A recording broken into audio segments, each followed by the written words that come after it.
Hi everyone, this is Mindy Eggen for Honeybee Stamps, and in today's video I'm creating this fall greeting card, and the inspiration for it is coming from some plants that I recently purchased. I'm actually going to start my card by doing some hot foiling, and I am using this fall foliage hot foil plate. So these have a few sentiments on it. I didn't know which one I wanted to use, so I grabbed Hello and Thinking of You. I have some Hammermill Cardstock, and I'm just placing this champagne glimmer foil down on the cardstock so the shiny side is up, the pretty side is up.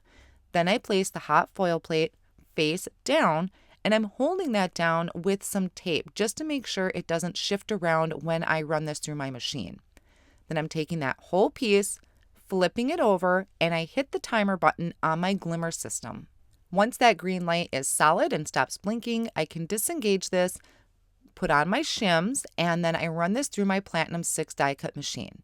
So when I carefully peel up this tape, I have some beautifully foiled projects. These plates can be a little warm to the touch, so you just want to make sure you're just kind of careful with them and set them off on the side until they cool. Now I'm taking the coordinating dies, holding that in place over the sentiments and die cutting those out.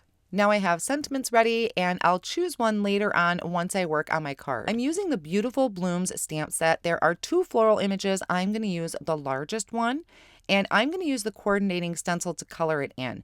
So what I like to do is stamp this in like a really light gray or light brown ink first, just in case I want to go for a no line coloring look. So I'm just stamping this twice in a light gray onto some 80-pound white cardstock. I'm going to leave the stamp in place in case I want to go back over the top of it with some black ink. Now I'm just placing the stencils over my image, holding them down with my magnets from my Make Art Station. And the first layer is the leaves. So I used light spruce and then coming in with medium spruce to add a little bit of that darkness right to the part that's closest to the flowers. Then I brought in the second layer of the stencil, and for this I am using some Sandy Beach ink, so it's a light brown. Now each stencil is labeled at the top on what parts it's going to color in, whether it's leaves, the flowers, so just keep in mind that you can always tell by looking in the top corner. This layer mainly had some of the fall leaves and twigs, but there is one leaf up top there, and I wanted that to be green, so I'm just going to bring that light spruce and medium spruce back in real quick to color that in. Then I'm going to come in with Kraft Ink, so a little bit darker of a brown to add that shading and add some contrast and dimension to my image. The third layer colors the center of the flower and then also some of the other branchy pieces. So the center of that flower I did in that light brown, and the rest of these on this the third part of the stencil, I'm bringing in with Faded Brick. Now I moved on to the largest flower and I started with Wild Lilac. And I'm going to bring in Edible Eggplant, and that was a little bit darker than I expected. So that really kind of took over, but I'm still rolling with it. Now, these colors, like I stated, were all kind of inspired by some plants that I just recently purchased. I purchased a purple, yellow, and orange. And I thought, they look great in front of my house, so why not put them to work on a card? So it really just goes to show that you can find inspiration anywhere.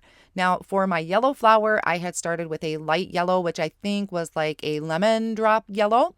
And then the darker color, I'm using Prickly Pear to add in that contrast. There's also a stencil that's going to color in this flower down towards the bottom.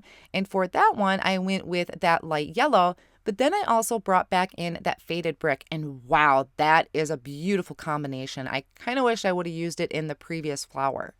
After I finished up adding all of my color, I really liked the no line look, but that Edible Eggplant, that really dark purple, kind of took over the lines a little bit. So I placed this back in my Misti, and I'm going to ink up the image with intense black ink. This is one of the reasons why I left the stamp set in the same position, is that if I did want to stamp back on top, I could, or I could have left it with that no line look. But since that dark purple really kind of took it over, I thought adding the black lines was a nice finish. I'm using the coordinating die to die cut this out. And then I'm going to add these foam dots behind my panel. And if you haven't tried these from Honeybee Stamps, they're really cool. They have these little tabs, so it's really easy to remove the backing from those foam dots.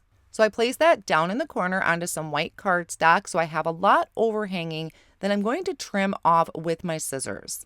Now, I wasn't going to add any more to this, but there was just a lot of white space up in that top corner. So I saved that piece I cut off, added foam tape or foam squares behind it, and then placing it in the top corner. And it's just enough where it's not overpowering the card. So once again, just trimming that off.